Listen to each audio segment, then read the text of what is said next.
Hey guys, it's Andy here. We'll do the March update. It's a little late, sorry about that. I tried to do them on the 15th of every month, but sometimes that doesn't work out. Just ended up doing a lot of other things. So we'll go through the new subscribers first. Thank you guys for subscribing. We got Jaron Schwab, Greg Absalom, Jean Mark Putsch, 2 Hellgate, Rhett Nelson, Valian Matrix, Christ, Sepison, Schick, Pite Kefi, Connor Reynolds, Enoch Castro, and Digital Inspiration, Gerwin Katurink. Thanks guys for subscribing, I really appreciate it. And it helps me see a point to doing these videos. So now let's go on to comments. So, DIY in the Ghetto, he says, you're getting there. Thanks, man, I appreciate it. Steve, 64464, so he's trying to switch from 6S to 7S. I'd like to know an update on how you're doing on that, man. Switching all over the place. You gotta stick with one format. Gangster Paradise, he wanted to know about building an off-grid system for beginners, like the balancer charger and all that. So I'll have to try and figure that out and get to that. It's kind of a loaded question, man. It's a good idea though. Something that I will have to do no matter what. Ben Carell, he wants to know about the high drain BMS status. He also linked a smart Bluetooth BMS. This unit here. Okay. So on AliExpress, you can see this unit. So I chose the 60 amp version and the Bluetooth module, and they're separate, which is unfortunate. It ends up being a total of $60, which is not really good. So yeah, but anyways, yeah, he was asking about that. I know there's a lot of interest and people like it and that, but it's just gonna end up sitting here for a while. I'm figuring out, I keep people post comments on that video, and I'll look up things, I'll find them and I'll post them. There's some linked videos down in the comment section of, stuff that we're getting there, like idea wise, but I haven't had time to physically crack into it. So yeah, check out Southern Ohio DIY on YouTube.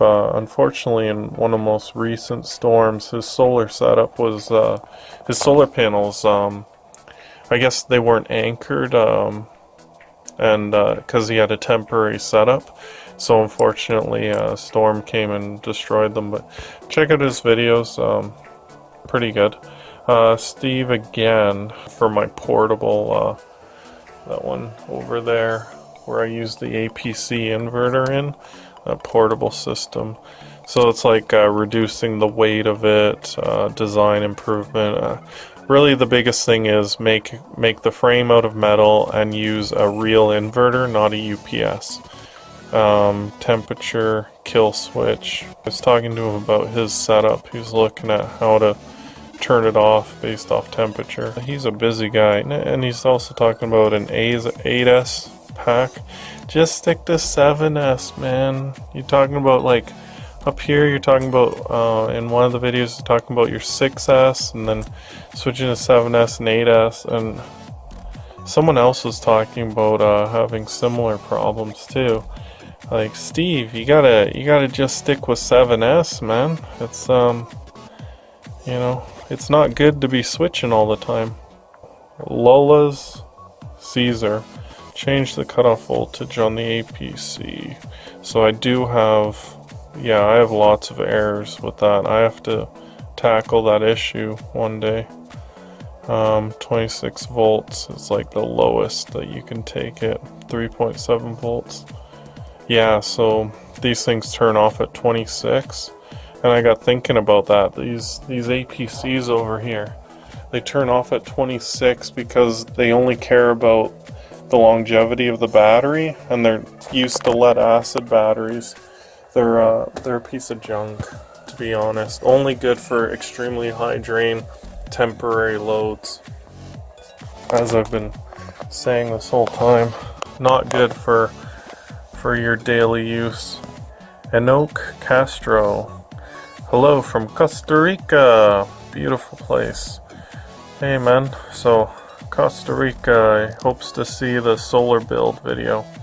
So that's because I've noticed I have a lot of South American and Central American people subscribing, because the power grid system down there in a lot of countries is almost non-existent in a lot of cases, or incredibly overpriced, or has brownouts. That's why a lot of people are interested in solar, because there's a lot of sun down there and there's not a lot of electricity, ironically.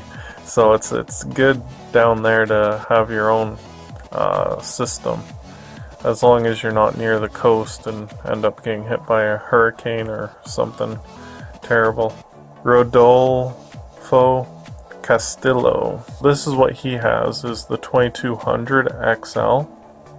I looked it up and I couldn't find what specific unit that was. He was asking about charging your batteries off of it, and I assume so, but with these APC brand, that company, I don't think so anymore. I kept looking it up trying to find the answer, but it seems like it's just... Plus it's designed for lead acid batteries, like sealed lead acid, which has a completely different charging. It charges the battery differently, so it could be a bad idea to charge up your 18650s or any lithium batteries using a system that was designed to charge lead acid. So I would be very careful, Roto. So Jamie M is new to the channel. He was asking a bunch of questions and helped me brush up on my knowledge through all the questions.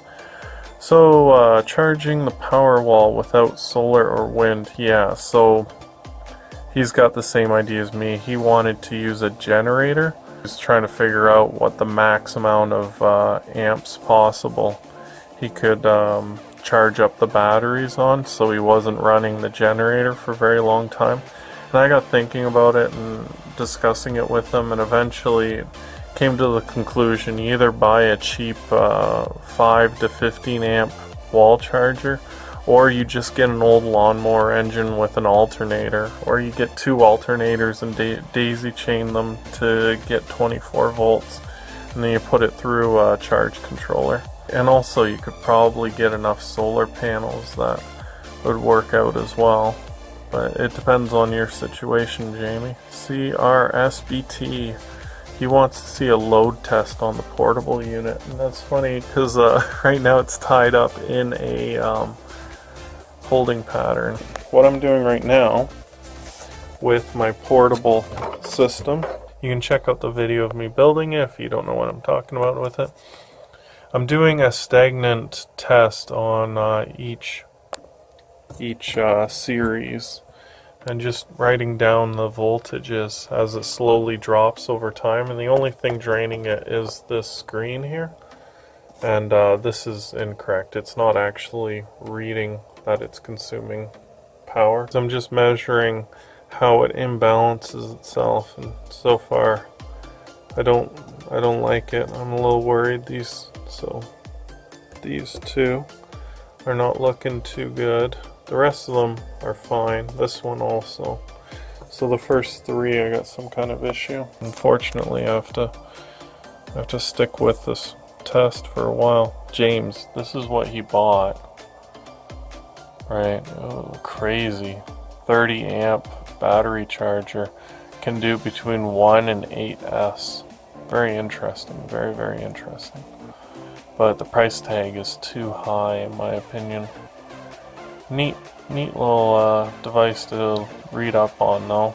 ISDT T8 BatGo 1000 watt 30 amp battery balancing charger. Pretty cool. So thanks James for sharing that. I appreciate it. So now we're into issues and things I've been working on. Okay, so my wall charger, this guy here, the X what is it called? XLR connector. Complete junk. Absolutely complete junk. This thing started just not connecting at all. Don't know why. Just complete piece of junk, these XLR. So I ended up just moretting everything together. I wanted to find out how long it would take to charge up this wall using a 5 amp charger. About 30 hours now it's been charging up, and it's at 29.67. I also took this old laptop power supply. It runs pretty hot, but it's running all the lights in the garage right now. So all these lights here, right, are running off of just this power brick, a 19 volt 3 amp power brick, which is crazy hot. Both my battery packs are being used right now, so just use this guy. The holder screws for these walls was another thing. You need a lot more. I'm gonna have to recommend 2 screws in the middle area of each holder. I'd say 1 there and then 1 up here for every single one of these, no matter what. I had some massive issues with this wall that I'm dealing with right now. I'm trying to diagnose. That's just part of changing over to that 30 AWG wire is fusing. It's just not as strong as using, you know, full housing wire without fusing. So I'm running into high internal resistance just on each line. So I figured I had some cold solder joints on the backs of them. So in future manufacturing, I'm gonna have to heavily watch for that and do resistance testing. I was having problems with, I'd use my multimeter, right? And I would measure, so I'd put my 1 lead here and 1 lead down here. It's just a straight wire, right? A zigzagging wire all the way up. Some of them would be half an ohm of resistance, and other ones would have between 20 and 100 ohms in some places. And I could narrow it down to specific spots. Like here would be like between these two would be like 1 ohm, and then it adds up. You know, so I had most of it resolved. So you can see I had like 10 ohms, 6 ohms, 0 ohms, 2 ohms, 6 ohms, but it's only dependent on which lead I use. So if I use the positive lead and then the negative lead, it could read 0. But if I switch the 2 leads, then magically I have a resistance value. It's very, very frustrating. But I'll have that in another video explaining it more. But if someone understands why there would be a resistance difference between, you know, 2 different spots, even though it's just a single wire, that'd be nice. But very tiring. All of this has been very tiring. I really didn't want to make this update video, to be honest. I've been avoiding it, so it's probably going to be pretty messy. So I dropped it all the way down to 21.5 volts. I was getting some crazy high numbers, like 800k ohms, and that's supposed to be a straight wire, like 600k ohms, and then after a while it dropped to 200k ohms, and eventually down to, like, you know, nothing. But now I'm charging it back up, and I was just seeing the difference, so I simplified these voltage values down to, like, so I could read them properly. So the lowest is 1, the highest is 3.1. Right at this point, at 26 volts, everything was within margin of error. All of the cells were perfectly balanced, even though they were incredibly imbalanced at low voltage. If you can see there, 3.17, 2.7, 3.1, 3.1, 3.2, 3.1, 2.9, so all over the charts. And I didn't do anything. I didn't switch any batteries around, nothing. And just charging it back up, it perfectly balanced itself out. Scooby-Doo mystery. APC needs a software mod. Yeah, I need to plug in and change something. This thing can only do 600 watts right now. I did something pretty bad to it, and now it won't go past 600 watts. I know it's a software problem, because this here, this little computer symbol, it'll start lighting up these LEDs and then turn off the whole system. So it's a software issue, not a hardware issue. So I bought these holders. I'll link them in the description too if you want these holders for your Dremel. Pretty damn useful for doing a nice steady cut when you use your Dremel. And then these saw blades for the Dremel. It's pretty cool. It'd be good for wood and plastic, definitely, but super dangerous. I just put them all on here, right, so I wouldn't lose them. But you get a lot of blades for a pretty cheap price. Schottky diodes for my solar panels came in, which is great. I bought these. It's the same as these ones, but a lot better. Can handle up to 29.5 volts all the way down to pretty much 10 volts, 5 volts. So really good cigarette lighter, you know, car charger for USB devices. It supports quick charge 3.0, so I've been using my car, really good, no issues, can't complain. So that's linked in the description as well. Really good device, I like it. This guy came in, my MPT 7210A solar charge controller. It's just a boost converter that charges up lithium batteries. Once my solar panel comes in, then that'll be good. So, but I bought these parts first because I couldn't decide what size a solar panel do, and I still haven't.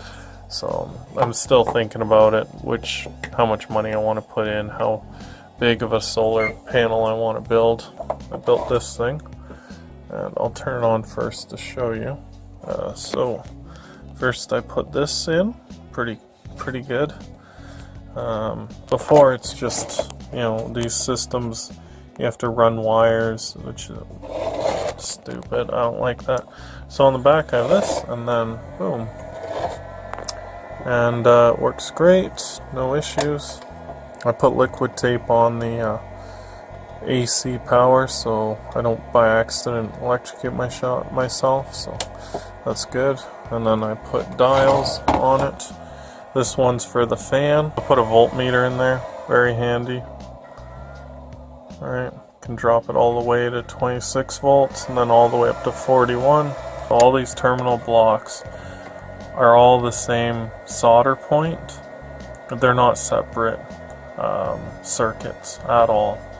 So just an FYI. But anyways, these are the mods I did to it, and it turned out really well.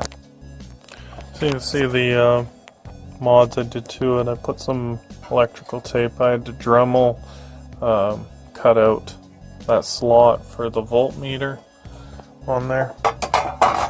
And here's the wires that are running from the wall plug. This will be linked in the description, this little thing that you can buy off Banggood. And so the wires run, and then this is the potentiometer to control the fan speed because it gets so loud. I added this capacitor in this spot. There was nothing here before, and I measured, and there's almost 400 volts between these two rails. So I added this guy in hopes of smoothing out the sine wave. It's a 400 volts, 390 UF capacitor. This section of it right here is all AC voltage, and then it goes to this section, and then from there it splits off into two groups, one positive, one negative. I was doing some testing and I plugged it in, and as soon as I gave it power, on the other side of this board I saw a huge spark right at this capacitor here.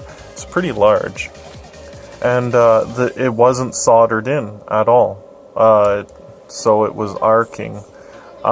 Whenever you buy one of these Chinese power supplies like this one, and ones like this one as well, first verify that it works, then take it apart, take the board out, flip it upside down, and resolder all of the main joints, especially the ones at the terminals here. and the ones on the AC side, like the capacitors mostly, and just double check everything, because both of these power supplies, I've had to resolder it for no reason whatsoever. This one here has barely seen any real use, and it wasn't soldered correctly. And this one up here, it's very old, but it was horrendous. I had to resolder like half of this whole unit. It was ridiculous. They don't actually solder them, they just run them through a device that's full of molten solder, like just the underside of it, and that's it. Watch out for that.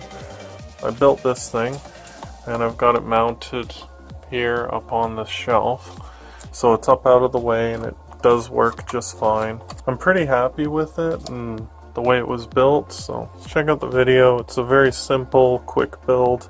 The hardest part was modifying this power supply, but you don't even need to do that. You can just take these power supplies and just take them apart, and then just, you know, mount them on a plate and just have each one running from an AC junction box to each one of your chargers. So, and that would be a lot easier, you know, just having 3 of them, but I like to do things difficult. But I also wanted it so I'd have a small power supply that was variable that I could use and modify. Also built my own spot welder finally, so a video for that will be coming out in the next few days. I'm very happy with it. It seems to work just fine, even though I'm not exactly using what people have recommended in the past. So I hope you liked the video, and lots to talk about, lots of behind the scenes stuff. Like I said, I only do one update video every month. I'll try to go into more depth on some of these issues that I've been running into in an upcoming video. So thanks again for watching, guys. Have a great day. Bye.